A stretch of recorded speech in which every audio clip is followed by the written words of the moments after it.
नमस्कार साथियों, रेलवे की पाठशाला पर आपका स्वागत है। दोस्तों, रेलवे बोर्ड ने आरआरबी ग्रुप डी भर्ती के लिए एक बड़ी खुशखबरी यहाँ पर दी है।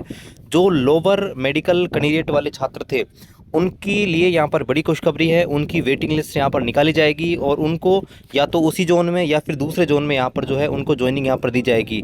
तो चलिए यहाँ पर देखते हैं ऑफिशियल नोटिस को। यहाँ पर जो है बड़ी बात रेलवे बोर्ड ने करी है। नई भर्ती का रिजल्ट भी जल्दी आने वाला है और उससे पहले जो पुरानी भर्ती है जिसमें लोअर मेडिकल वाले जो कैंडिडेट थे जिनके अच्छे नंबर थे उनके लिए यहाँ पर ये बड़ी खुशखबरी आई है। तो चलिए शुरू करते हैं आज के इस वीडियो को।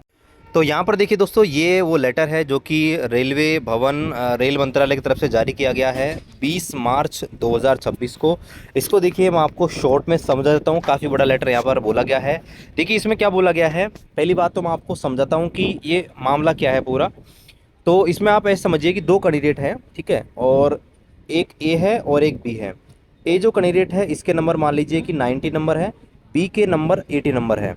लेकिन होता क्या है कि ए जो कैंडिडेट है इसका मेडिकल मान लीजिए कि B2 है और जो बी वाला कैंडिडेट है इसका मान लीजिए A2 है। अब होता क्या है कि इनके पास मान लीजिए एक ही पोस्ट है जो कि A2 मेडिकल स्टैंडर्ड चाहिए, यानी कि इनको चाहिए होगा पॉइंट्समैन। लेकिन ए जो कैंडिडेट है इसके पास मेडिकल B2 हो गया, इस कारण ये मेडिकल अनफिट हो गया, इसलिए इसको पोस्ट नहीं मिलेगी। लेकिन जो बी वाला जो कैंडिडेट है बी, इसके भले ही नंबर कम है लेकिन मेडिकल स्टैंडर्ड इसका अच्छा है, इसकी वजह से इसको पोस्ट मिल गई। तो यही मामला दोस्तों हुआ है कि अच्छे नंबर लाने के बावजूद भी कुछ कैंडिडेट को यहाँ पर पैनल में नहीं डाला, उनको पोस्टिंग नहीं दी गई और ये मुद्दा यहाँ पर पहले भी उठा था। तो अब यहाँ पर देखिए रेलवे बोर्ड ने इस चीज़ को संज्ञान में लिया है, क्योंकि हमने 16/12/2024 को ये बोला गया था कि जो भी यहाँ पर कैंडिडेट बच गए हैं मेडिकल लोअर मेडिकल कैटेगरी के, उनको डाइवर्ट कर सकते हो। और उन्होंने स्टॉप कर दिया था फ्रेश डीवी करवाने के लिए, कोई फ्रेश डीवी मत करवाइए। तो अब इन्होंने क्या फैसला लिया है कि इस चीज़ को हमने दोबारा से क्या किया है, देखा है। और अगली भर्ती जो कि ग्रुप डी की आ रही हैं CN08/2024 और CN9/2025, इनको ध्यान में रखते हुए हमने कई फैसले लिए हैं। उन फैसलों में सबसे बड़ी खुशखबरी यहाँ पर यह है कि कोई भी आरआरसी और रेलवे तुरंत प्रभाव से डॉक्यूमेंट वेरिफिकेशन आयोजित कर सकती है। जो भी उसके पास वैकेंसी खाली रह रही हैं, साथ में ही जो भी रिप्लेसमेंट वैकेंसी है उनको इंक्लूड करके वो जो है CN01/2019 की वैकेंसी की मेरिट के आधार पर जो है वेटिंग लिस्ट निकाल सकती है।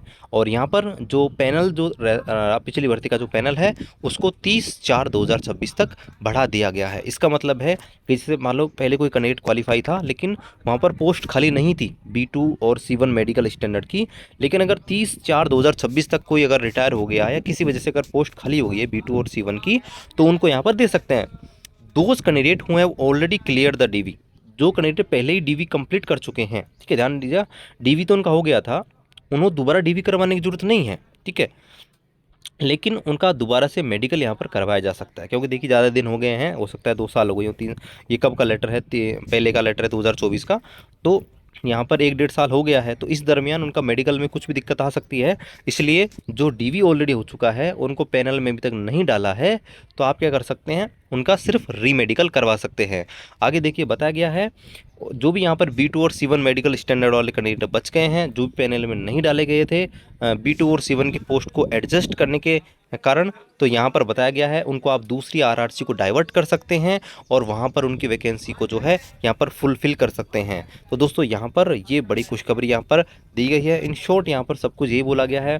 PWD कैंडिडेट के लिए बोला गया है कि it is also been decided that the cases of those PWD candidate who are higher in merit, ऐसे कैंडिडेट PWD कैंडिडेट जिन जो मेरिट में हाई हैं, ठीक है, यानी कि जिनके अधिक मार्क है CBT के अंदर, तो यहाँ पर बताया गया है कि उनको उनके रेस्पेक्टिव डिसेबिलिटी कैटेगरी है, VI है, HI है, LD MD है, इनमें जो है पैनल में अगर नहीं डाला गया है, तो यहाँ पर देखिए बोला गया है उनके लिए उन्होंने बोला है कि उनको दूसरी पोस्ट में यहाँ पर ट्रांसफ़र करे जा सकता है, दूसरी डिसेबिलिटी ग्रुप जो है उसमें यहाँ पर उनको भेज सकते हैं और उनकी एम्प्लॉयमेंट यहाँ पर कर सकते हैं। बस इसमें बशर्ते हैं कि जो PWD कैंडिडेट हैं उनकी सहमति जरूरी है। तो यहाँ पर दोस्तों ये बड़ा अपडेट है कि नया डॉक्यूमेंट वेरिफिकेशन आयोजित करवाने के लिए यहाँ पर रेलवे बोर्ड ने आदेश यहाँ पर दे दिए हैं। और यहाँ पर आप देख सकते हैं ये एक जोन है साउथ वेस्टर्न रेलवे, इन्होंने नोटिस भी यहाँ पर निकाल दिया गया है और डिटेल भी यहाँ पर मांग ली गई कैंडिडेट की कि कितने कैंडिडेट यहाँ पर अपॉइंटमेंट रह चुके हैं, कितने रिप्लेसमेंट यहाँ पर बाकी है, ताकि यहाँ पर ये फर्दर प्रोसेस यहाँ पर कर सकें। और यहाँ पर आप देख सकते हैं साउदर्न रेलवे RRC चेन्नई की तरफ से यहाँ पर 5वीं डॉक्यूमेंट वेरिफिकेशन की लिस्ट यहाँ पर आ चुकी है। बड़ी खुशखबरी है, इसको हमने टेलीग्राम पर डाल दिया है, वहाँ से आप इसको चेक कर सकते हैं। और टोटल जो है यहाँ पर आप देखेंगे टोटल 80 कैंडिडेट यहाँ पर आप देख सकते हैं जिनका सिलेक्शन यहाँ पर हुआ है, जिनको अलग अलग डेट्स में बुलाया गया है। इसके बाद आप देखेंगे कट ऑफ यहाँ पर डाउन हुआ है। यूआर का कट ऑफ 63.98 हो गया है, एससी का 56.27 हो चुका है, एसटी का 54.06, ओबीसी का आप देख सकते हैं 62.64 हो चुका है। तो बड़ी खुशखबरी है। हो सकता है कि बाकी की जो आरआरसी है उनकी तरफ से वेटिंग लिस्ट आए, नी डॉक्यूमेंट वेरिफिकेशन लिस्ट आए, तो हम आपको टेलीग्राम पर अपडेट कर देंगे। मिलते हैं अगले वीडियो में, तब तक जय